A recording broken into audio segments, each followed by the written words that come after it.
Okay, so welcome everybody for joining us tonight.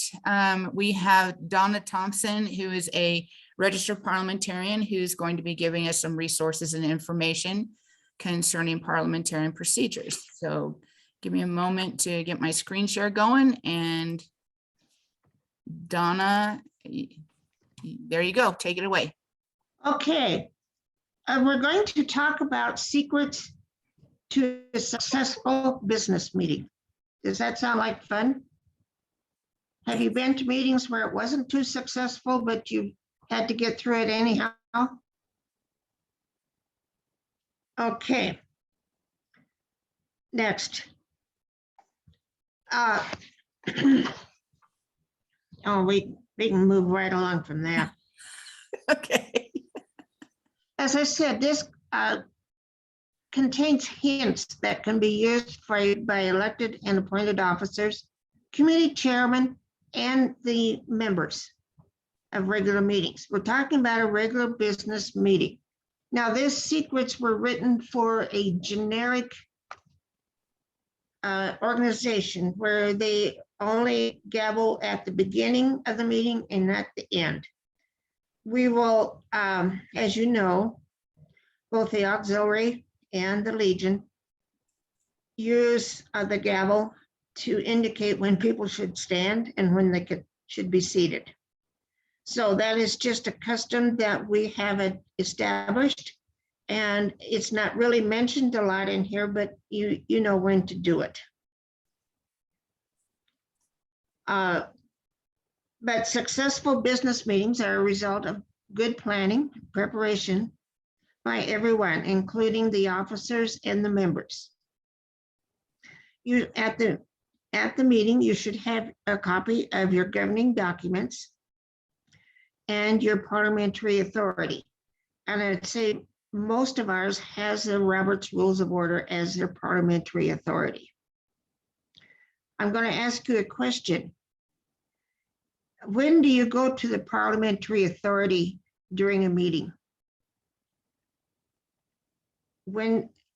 If you have a question and it's covered in the governing documents, that is what you go by. By governing documents, I mean your constitution, bylaws, and standing rules. If it's silent in those documents, then you go to the parliamentary authority. But your governing documents trump the Robert's Rules of Order. Okay, next. And as it said, two officers that absolutely have to be present to hold a meeting is the presiding officer, be it a president or a commander, and someone to take the minutes, whether it be a secretary or we have secretaries. You have, what do you have? Adjutant. Yes. It's just another way of saying secretary. Yep. If the adjutant or the secretary is absent, then you would appoint someone to take their place for that meeting. The president should get there a little bit early so they know what's kind of going on, get the flavor for the meeting.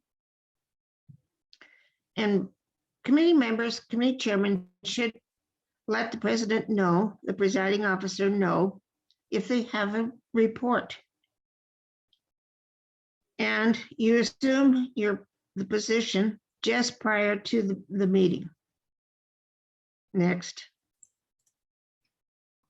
And you tap the gavel once to call the meeting to order, to get everybody to be quiet. And if you want them to stand, you tap it 3 times. And when you're finished with whatever that activity is, you tap it once to have them be seated. The vice president or the vice commanders, etc., should be taking notes and following along so that they learn what they need to do when it comes their turn. One of the things that I'm a advocate for is the scripted agenda. And that is so that you will have the script and the wording that you would use during the meeting in front of you and typed in big print. so that you know you can read along and you don't get lost. And you read it several times before the meeting. And always use words that are easy to pronounce so that you don't get tongue-tied. Always start the meeting on time. And you look around the room to make sure that you don't miss somebody who's missing their opportunity to speak. Okay, next. I have a question, Donna, real quick. Are you saying for the scripted agenda to be handed to the parliamentarian or judge advocate of the meeting? I would give them to the, yes, the secretary or the judge or the advocate. Parliamentarian sometimes has a copy. Okay, And if you have the special committee to correct the minutes, they need a copy. okay. Thank you. And this is the most difficult part. Always address yourself in the third person. This maintains the sense that you are a neutral person standing at the podium. Should always be rested and alert. Remember, the members at the meeting want it to be successful and productive. I mean, if they're not, then they shouldn't be there. Any questions about the presiding officer? Nope. The best way to become really good at it is practice, practice, practice. And the president-elect or vice president or whomever, you should always be knowledgeable of the organization's governing documents and your job duties and descriptions and what needs to be done. And you would preside at the business meeting in case the presiding officer is not there. If you do, the department has a president-elect. I think that you would be the same thing as a senior vice commander, right? Correct. On the department level. Correct. It's very unusual that the senior vice commander would not move up, would it? Yes, It would be very unusual. correct. And they would automatically become president if the office of president, presiding officer becomes vacant. Yes. I'm going to use president, and I'm hoping people will hear commander if they need to. Yeah, I believe that, that on the Legion side of the house, we can follow it with the auxiliary titles that you're using. Yeah. It's just, that's the way it feels good. Okay. Next. Okay. Sorry, that was. Next.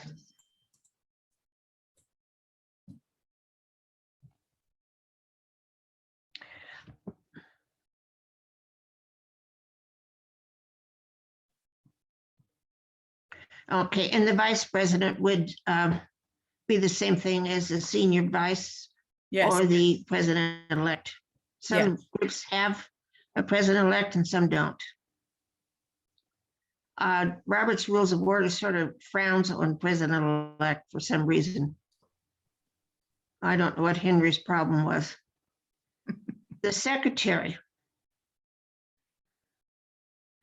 should also, everyone should be knowledgeable about what their job duties and responsibilities are.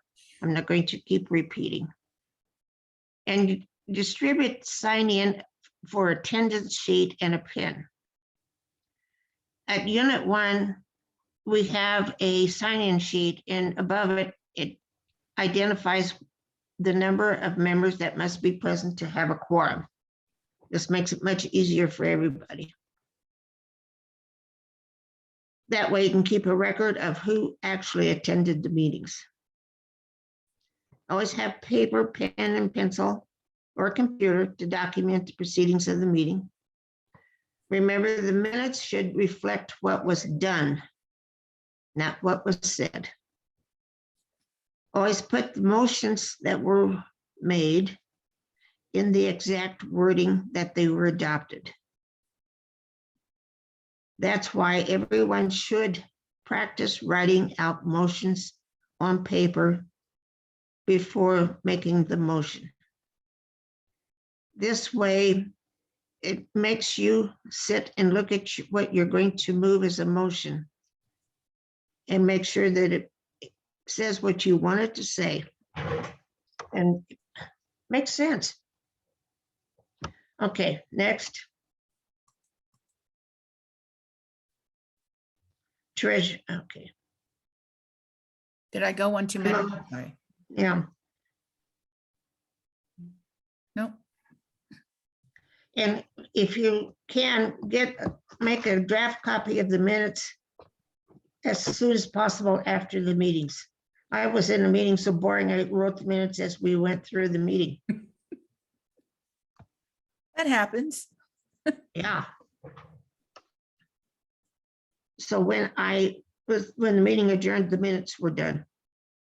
And if you remember, the minutes of the meeting are a draft copy until they are adopted by the members. Whoops. Did somebody say whoops? Yeah, that was me. Sorry, I hit a button on my machine and Okay. I see Judy's head. Okay. I'm taking notes. I can barely Oh. talk, so I'm sorry. so I'm Oh, gonna my. apologize real quick here because I have some notes in these minutes that I sent over, excuse me, into these slides that I sent over to Donna. And so, yep. Sorry, The next Donna. meeting, if the meeting does not occur within a timely frame, give each member of the special committee to approve the minutes, a copy of the minutes approval form. And what it says on the minutes approval form, it just says that on paragraph 3, an error was made and describe what it needs to be changed to. Okay. And and have slips of paper in case you need to take a ballot vote on any motion. And usually what they say is either for it or against it. Pass out the ballots to all the members, have them write if they're in favor of a motion or not in favor of it. The reason why you would take a ballot vote on a motion is that the members then could vote as they saw fit. They wouldn't identify themselves as either being for or against it in case anybody would feel like being cranky towards them afterwards.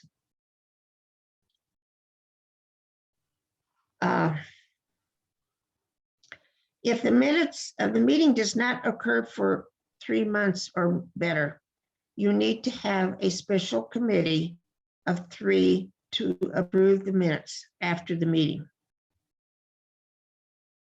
And that is a special committee. Because once a special committee, once their job is done, it dissolves, goes away. And then if they have approved the minutes, then that ends it. If the meeting was going to be next month or within the 3-month time period, then the minutes would be approved at the next meeting. Does that make sense, Annette? Yes. And then at the next meeting, if the minutes have been read, are there any corrections? If there are no corrections, the minutes are approved as read, or if they were out on the table for everyone to pick up and read, then the minutes are approved as distributed.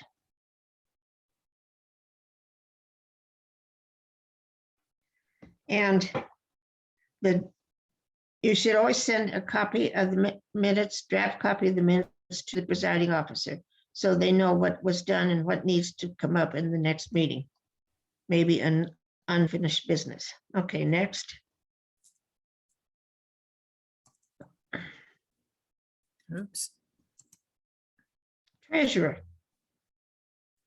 Finance officer, whatever you want to call them.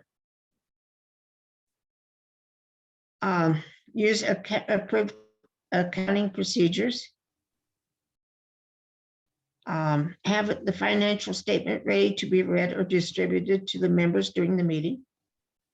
Be ready to answer any questions.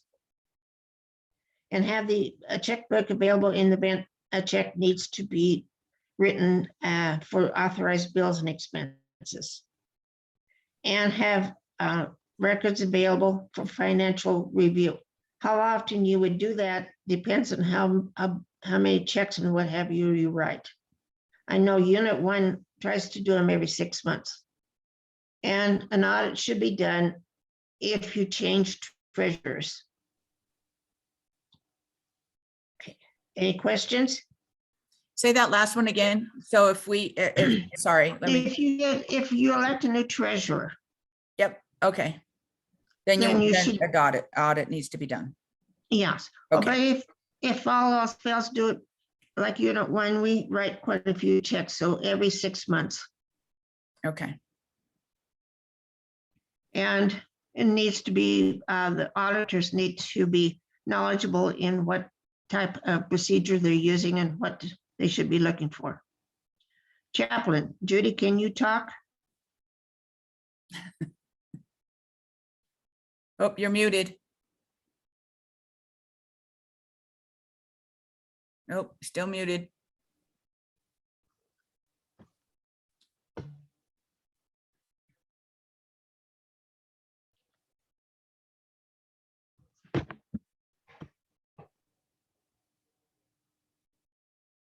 Can you type on the screen that they're muted? So she can see it? Probably not. Who is that, Bonnie? I'm sorry. Yes, Bonnie. What was your question? Well, There she is. can you talk about being a chaplain? Certainly.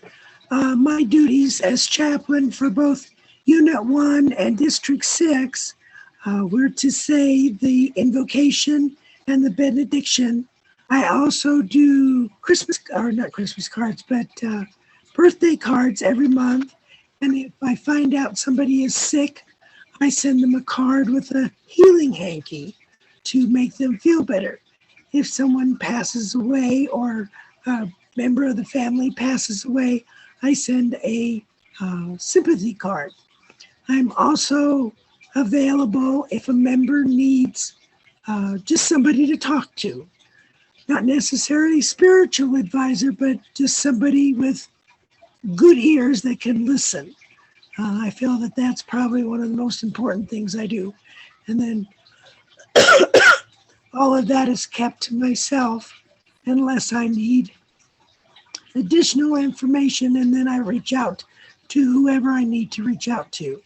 That's basically what I do as chaplain at Unit 1 in District 6. Okay, thank you. Next. Sergeant at Arms. You're the cop of the meeting, helping the president keep order and preparing the room before the meeting, moving furniture around, flag stands, make sure the flags are in their proper position, and assist the president or commander, anyone if a rising vote is to be taken, they help count. In the event of if the room is to be secured and no one to enter or leave, the sergeant at arms should be the one that stands in front of the door and doesn't let them leave or let them back in if the room is secure. I know that auxiliary department wise, while they're voting,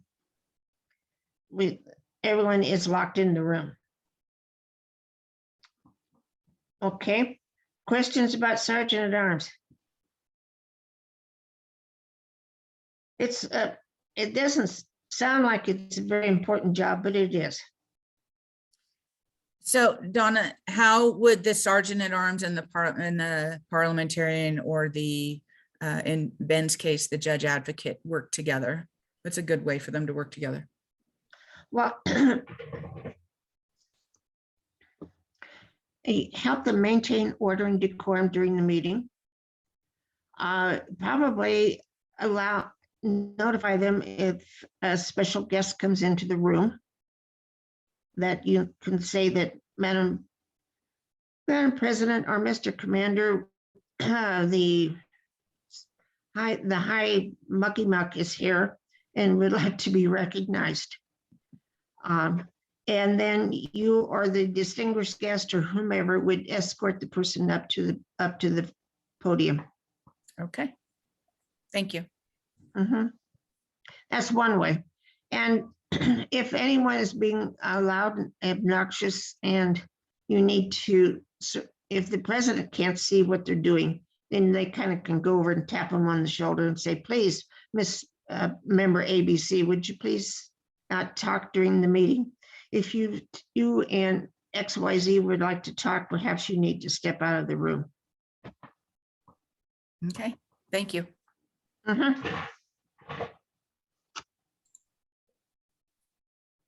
Committee chairman.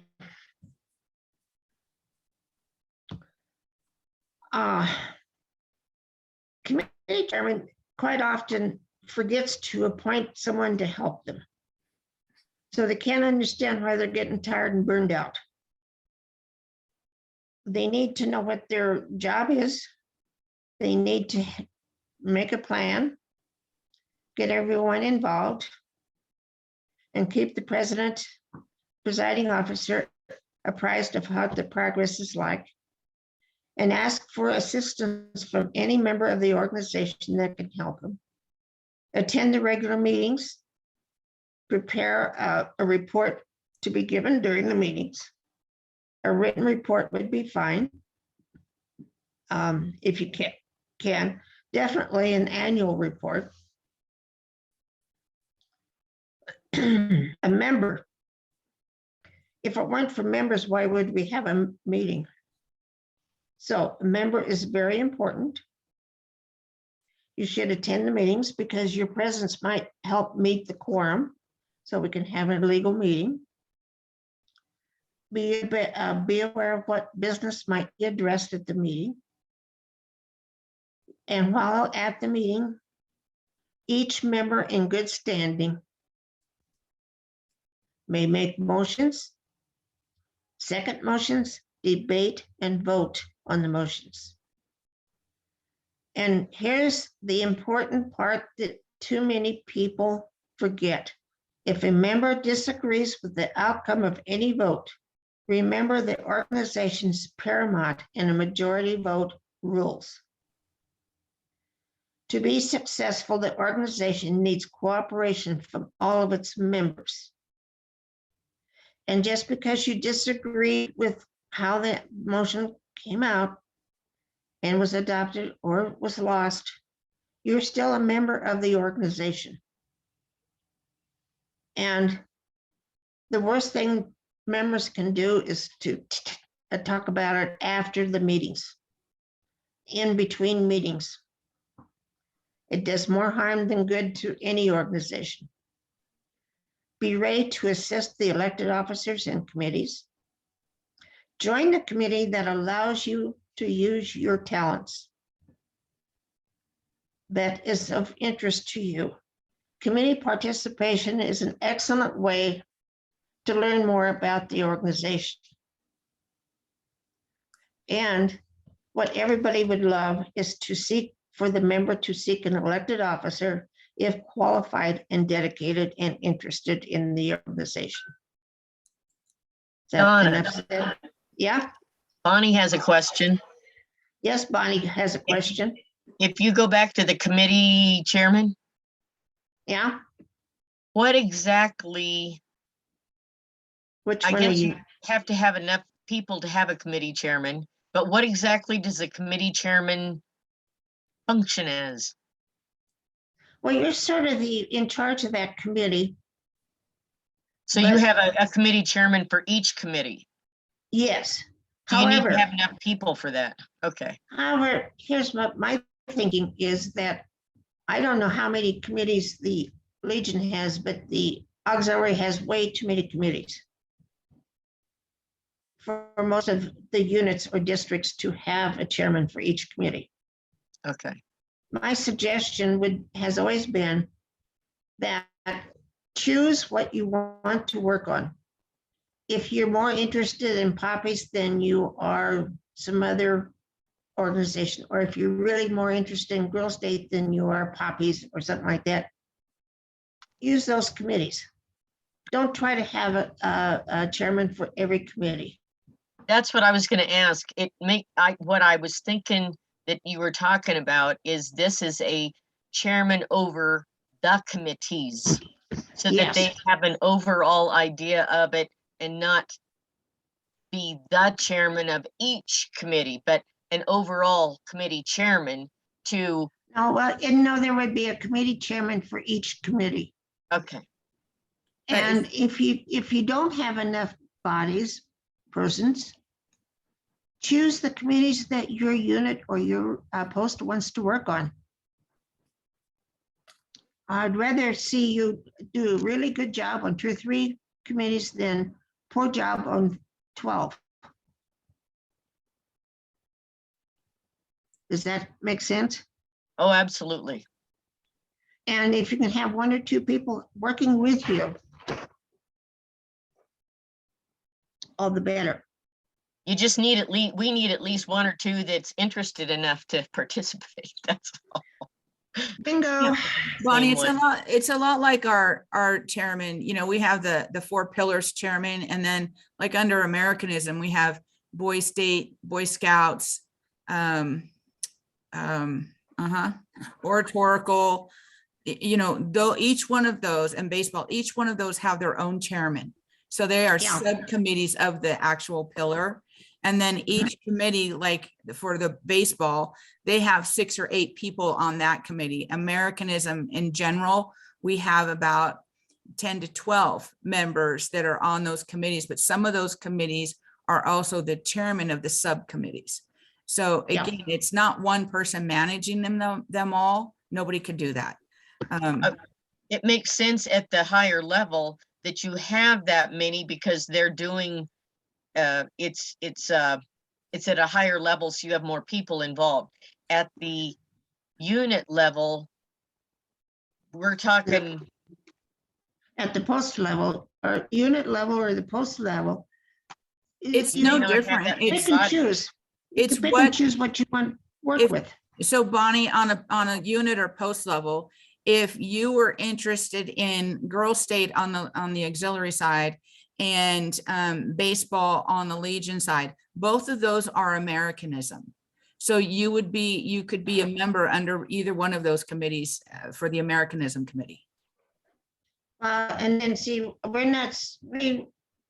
our structure's a little bit different in the Right. fact that we consider the pillars, but we don't have a different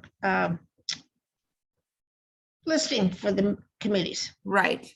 But in order, because we've had this question over the last 6 years that I've been doing some of this stuff, is that when somebody is a dual member, how do they know, do they give the stuff that they're doing in the auxiliary credit to on the Legion side of the house because they're actively engaged on the Legion side of the house, and vice versa? So it's just a matter of what your interest is and how it applies into your post or your unit.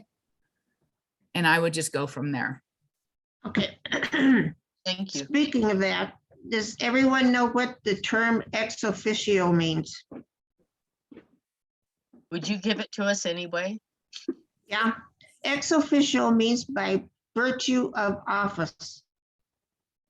So just give an example. This year, Annette is commander or president.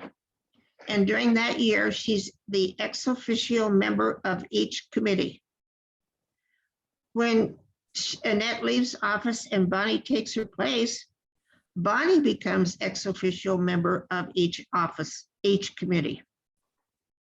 It's just during the time that you're president or presiding officer, you are the ex officio member by virtue of office. It's a Latin word and it sounds like that you have no standing, but you do. And Ms. If Donna, if you're I an could, ex officio, Donna, let me if I could, finish. If you're an ex officio member, you may attend the meetings. You may talk, vote, have all the privileges of a member, but you don't have to be there. And if you're not there, your absence does not stop them from having a quorum of the committee. Okay, So. okay, what was you going to say? Miss Donna, so on the Legion side of the house, this would be the position of the adjutant and the department commander. They are Yeah. both members of every meeting or every committee that we have through their titles. So they, Yeah. like Donna was saying, they don't have to be there for all of them, but they are a part of to be kept up with what's going on throughout the organization. But if they show up, then they have all the rights and Yes, privileges and duties of a committee member. yes, But if a committee has a quorum of three members have to be there for a quorum. The fact that the ex official member is not there doesn't bother the quorum, or if that makes sense. Anything else that we need to talk about? Any questions before my voice gives out? Bernard, did you have anything you wanted to ask? Nope, not at this time. Okay. Is Cornell still there or did he drop off? Judy, you have a question? Yes, no, shake your head. No, I don't. Bonnie, anything else? Bonnie? I'm good. Thank you for answering those, addressing that. Yeah, because, and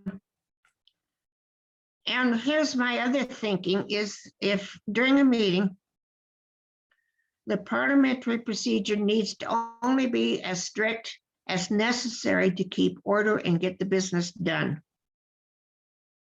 Okay, So I see Tina is on here. Tina, do you have any questions? No, ma'am, not right now. I don't. Okay. well, you can contact me if you do. Thank you. That's about all I have. Oh, and here's some references that you need to think about. Robert's Rules of Order in brief, which is user-friendly and is written for the beginners. Or if you're really into it, Robert's Rules of Order newly revised, 600 pages. And only about a third of it is used all the time.